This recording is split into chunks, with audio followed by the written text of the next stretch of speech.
Hey there, and welcome back to my channel. It's been a few weeks since my last video, but I've been traveling and collecting some fun content for the next few videos.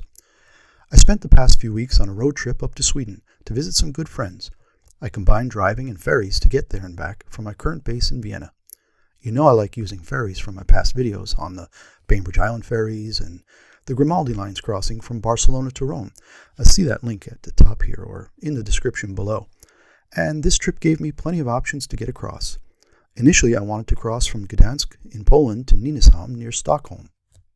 As with my previous trip from Spain to Italy, I started by using directferries.com, which had proven very useful back in February. I started looking several weeks out for the one-way crossing with our car and couldn't get a reservation with a room. For an 18-hour crossing through the night, I really wanted the room. Also, it was taking hours and hours for directferries.com to return a decision on whether the reservation was accepted or not. This was really frustrating. To make a long story short, I decided to switch to the Rostock, Germany to GEDSER Denmark ferry. It's a much shorter crossing at only 2 hours. Slightly longer drive from Vienna to that departure port, and a much longer drive on the Denmark-Sweden side. I still saved about 400 kilometers of driving and a little bit of money, but in the end, the ferry from Gdansk would have been better and worth the extra money. All in, counting gas and the extra night in the hotel, there wasn't that much difference between going one way or the other. I used the Via Michelin tool again to do some basic calculations on driving cost versus taking the ferry. See that link in the description below. The lesson I learned, thanks to my friend in Stockholm, is that it is much better to book directly through the ferry companies themselves than through a broker. The brokers have their place, to be sure, especially when you're new to ferrying and aren't sure which lines go from which ports and when, and etc., etc. My friend in Stockholm looked at the polferries.com website and found a crossing with a car and a room from Gdansk where I couldn't, but it was too late as I had already booked. In the end, it really helps to know the different lines, Pole Ferries, Scandlines, TT Line, Hansa, and a host of others that leave from different ports in Germany and Poland and cross to Sweden and Denmark. My trip was longer, but I got to see other places like Copenhagen, Aalessenar, which is Sweden's Stonehenge, Gothenburg, and a few other places that I would have missed had I taken the longer but more direct ferry. Alright, so about the trip. Our ferry voyage started in Rostock, a northern German city on the Baltic Sea. Rostock is about 9.5 hours driving from Vienna, but I broke that into 2 legs in order to visit some relatives in Dresden. More on that city in a later video. I arrived in Rostock around 1 p.m. for a 4 p.m. ferry crossing. The city of Rostock was founded almost 1,000 years ago and has been a fishing and shipbuilding center for centuries. The town square has been wonderfully restored and the cathedral up on the hill is worth a visit. And the seafood is really tasty and fresh. Definitely a place to spend a few hours while waiting for a boat. Public transport, in the form of trolleys, another of my favorite things to discuss, is exceptional in this city of 200,000 people. Well, it was time to get to the ferry. Check-in was fast and efficient. All I needed to do was to present the barcode from my booking to the agent at the entrance gate off the road. By the way, the crossing cost 138 euros for 2 people and my Mazda CX-3.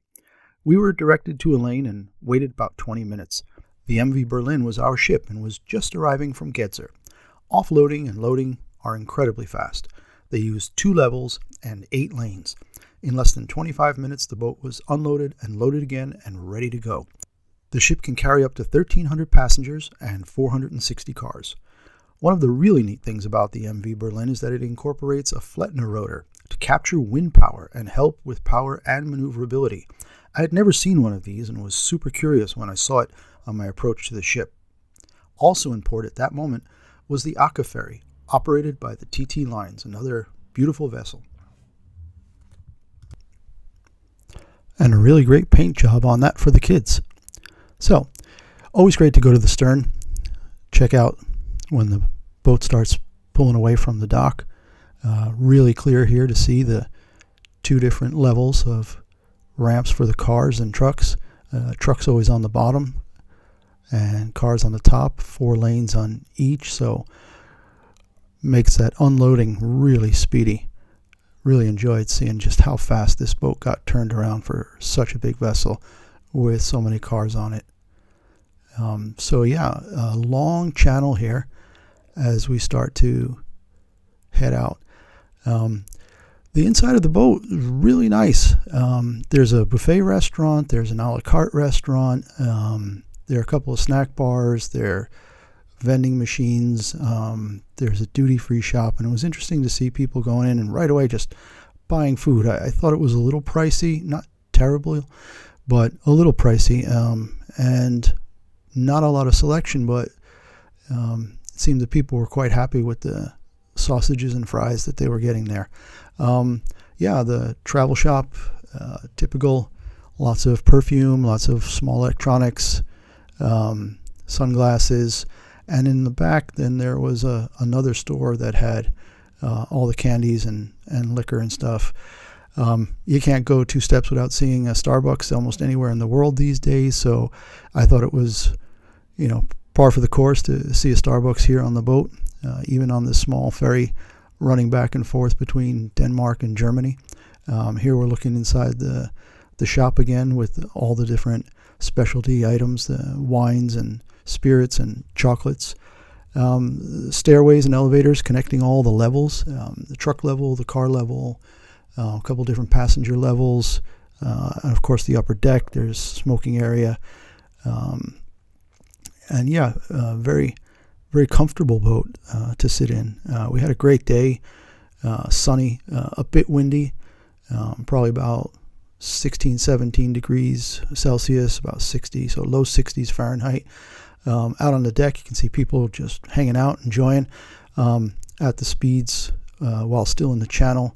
The wind was not an issue at all. Very comfortable. Sit outside. We sat out for almost the entire 2-hour trip here, and lots of people coming up on deck. Took a walk down the outer deck here and saw that Flottner rotor in the channel with the low speed and the low wind, still spinning very, very slowly. You can barely see it there, just that green dash just moving around ever so slowly. Yeah, people with their sleeves rolled up and enjoying themselves on a nice sunny day. The captain did at one point say that the winds were up to 50 kilometers an hour, 30 miles an hour, and later on in the trip I did see this rotor spinning really, really fast. So I think I showed that a little bit earlier in the video, and just really fascinating thing to observe. Yeah, as we went out through the channel, you really get to see all the different types of vessels that were around. Some Coast Guard vessels, tankers, small open deck ferries, a couple of cruise ships. Rostock does have a sandy beach on the north end of this channel. A bunch of residential sections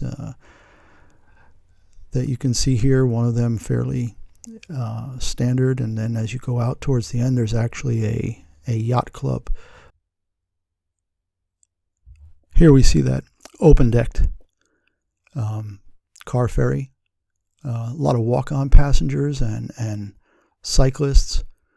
Seems to be a bit of a commuter ferry that takes people from one side of the channel to the other because of the size of the ships. Here we have the Harbor Master Tower, but I'm guessing because of the size of the ships that there's just no way to put a bridge here for these 3-4 miles as you make your way from the ferry terminal all the way out to the end of the jetty and into the open sea. So nice to see these small boats taking people across and saving them that, what I'm assuming is about a half-an-hour drive. Here we have that really high-end luxury yacht club and residences. Pretty interesting to see. Didn't see a lot of people, but looks relatively new, and the marina looks nice. And they've got a great location here at the end. I'm sure if you're a sailor or a yachtsman and enjoy just getting out into the open ocean, it's great. There we see one of those cruise ships and the amusement park, a really big campground there, just hundreds and hundreds of campers. And as I mentioned, this beachfront area of Rostock, sandy dunes, and what we noticed is that even on a cold day, it was truly crowded with swimmers and and quite a few sailing classes and groups out there too, maybe a regatta of very small boats. Yeah, again, just very cozy out here on the deck. People enjoying the beautiful weather. And here we see that beach. Not a perfect day, but good surf, good chop. A lot of people on the beach. And then out here we saw this really big group of these kids learning how to sail. So, hour and a half, 2 hours, and we were pulling into GEDSER. GEDSER isn't much of a town, but it is a great ferry terminal. On this end, we came back the same way. The process of checking in was even more automated. You just scan your barcode at the little toll booth, unattended, and it tells you what lane to put in. All the lane lights just let you know where to go and when to load. Here you can see the two levels letting out and coming together. The lower level comes out to the right there, and we were on the upper level, came out to the left here. So really, really speedy again, just getting everybody on and off. Well, I hope you enjoyed the video, so don't forget to like, subscribe, and share this video. We'll see you next time. Bye-bye.